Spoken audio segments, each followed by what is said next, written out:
Hi, and welcome to Dine, Drink Vegas. This is Bill, And this is John. and we are here to talk about our favorite steakhouse in Vegas. But before we get there, we want to talk about the couple places we still haven't been to, places we wouldn't return, honorable mentions, and what probably the next best tier is. But let's talk about a few of the places we still haven't been to. We've got reservations in March at Herbs and Rye, and I am really looking forward to that. Me too.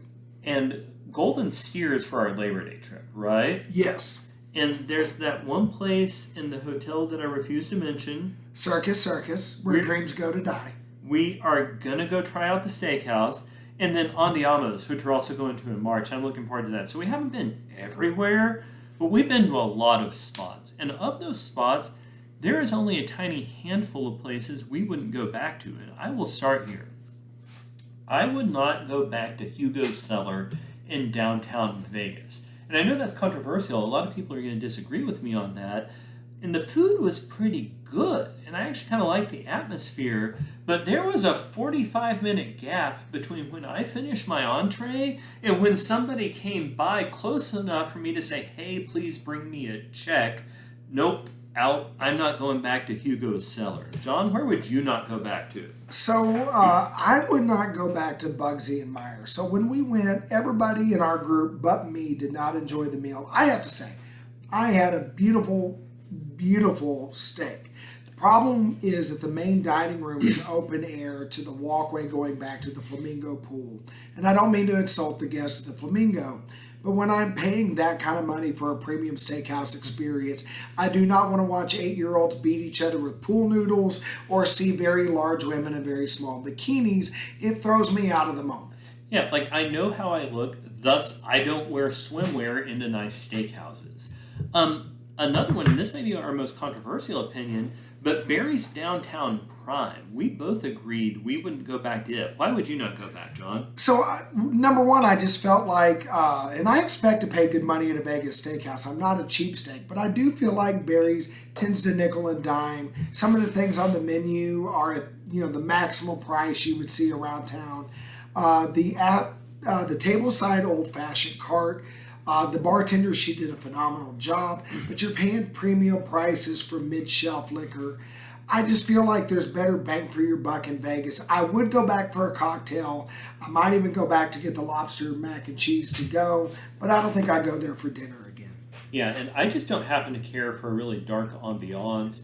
There was a whole, whatever, there was nothing on that menu that really stood out. So yeah, I wouldn't probably go back to Barry's Downtown Prime either. And the last one I've been to, and John hasn't, but Scotch 80, which is located in the Palms. And don't misunderstand me, Scotch 80 was a good meal. There's better choices. There's better steakhouses other places in Vegas. There's better restaurants in the Palms, which I love. They're going for an Asian steakhouse vibe, and they don't do either Asian or steakhouse particularly well. But those are really probably the only places I think neither one of us would want to return to. Yeah, I agree.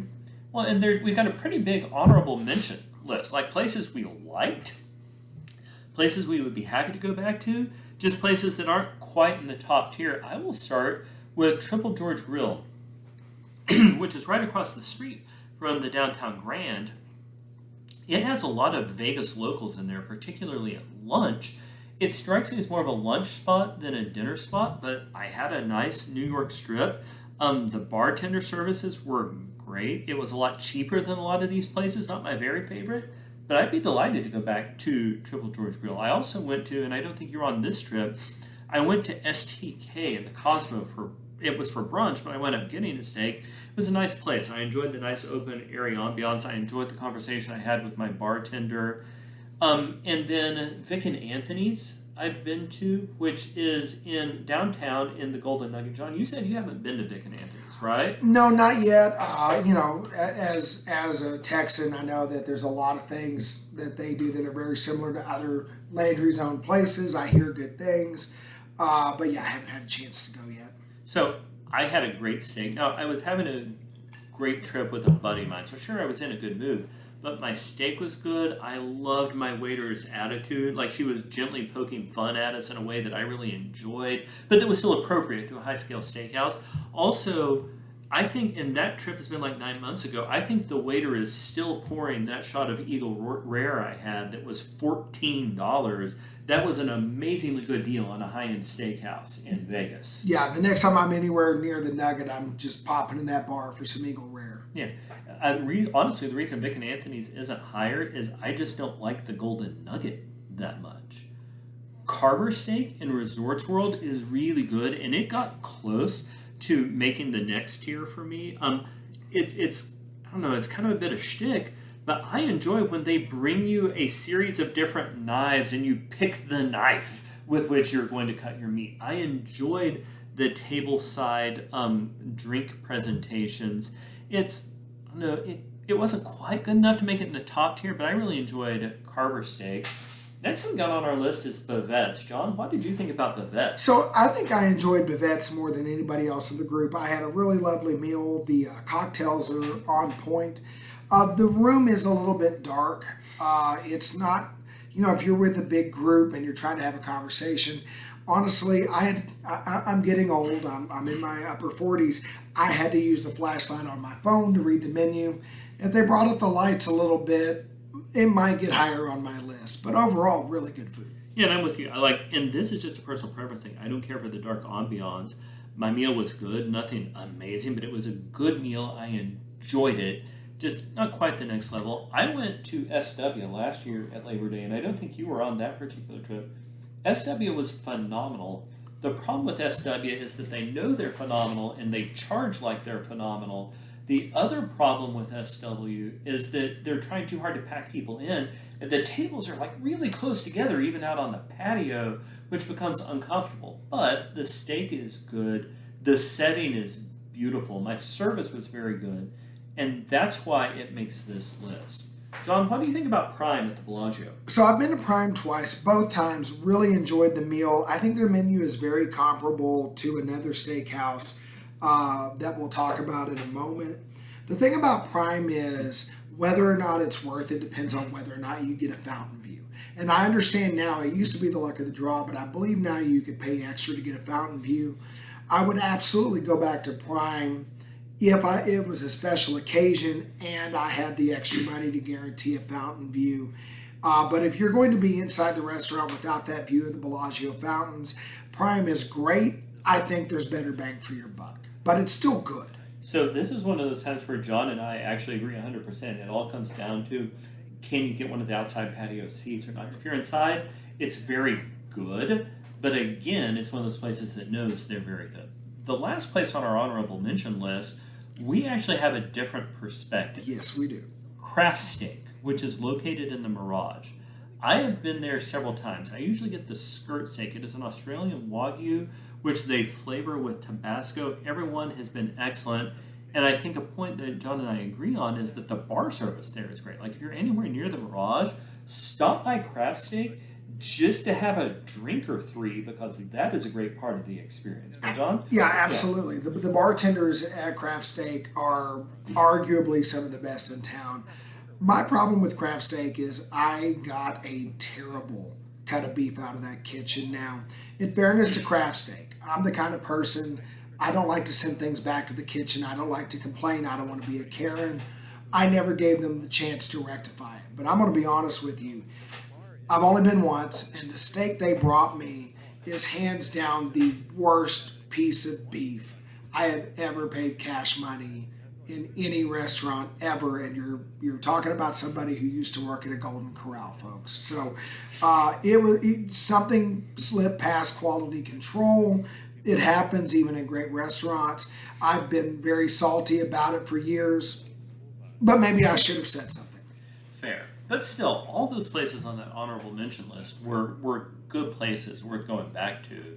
So we agree on our choice for the best steakhouse in Vegas. Before we get there, though, we've got a level we'll call next choice. We each put two steakhouses on this list where we would go if we can't go to the place that we agree is the best.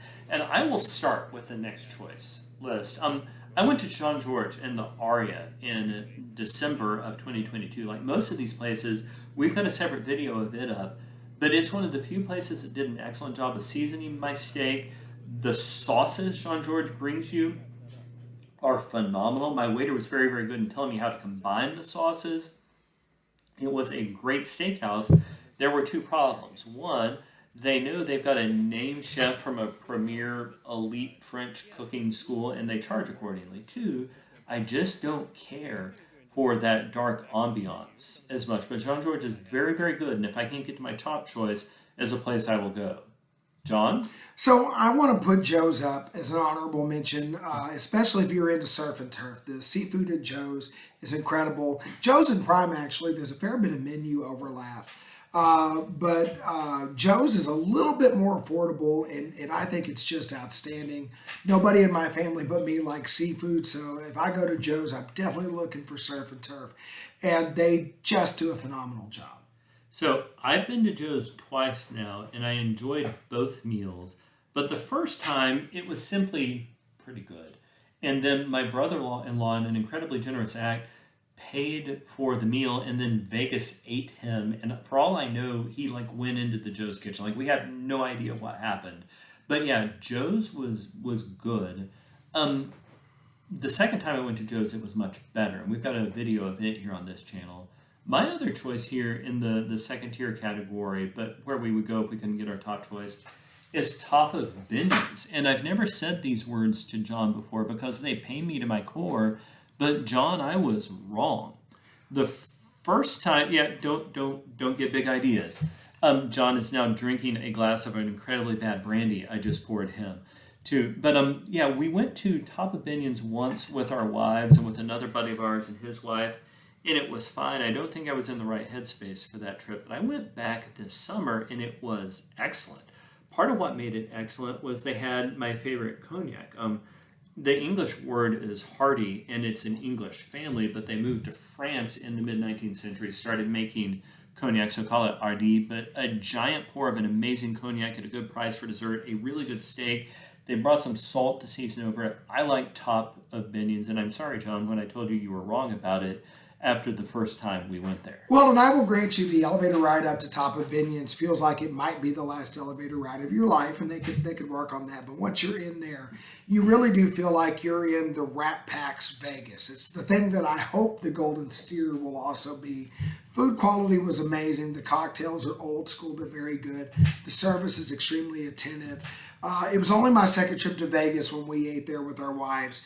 But honestly, I thought it was absolutely phenomenal. Great. You've got one other choice here in this tier. What was that? Gallagher's in New York, New York. It's one of those places where they, when you walk in outside on display at New York, New York, you can see the dry aging meat. New York, New York as a property does a great job of making you feel like you've left Vegas and magically teleported somewhere else. The whole building is the New York of the 1990s. So if you grew up watching, I don't know, any sitcom, Friends, news radio, whatever, set in New York, you feel like you know this place. Service was extremely attentive. Quality of the food, quality of the drinks, extremely good. And a really, really good value for your dollar. So I like Gallagher's. I like it very much. I don't think I like it as much as John does, but I've been there a lot of times now. Some of my meals have been exceptional. Some of them have merely been pretty good. I always like the bar service there, though. Yeah, Gallagher's is a great choice. But we agree on the choice for the best steakhouse in Vegas. So drum roll, please. Because here at Dine Drink Vegas, we pay for the highest quality sound effects.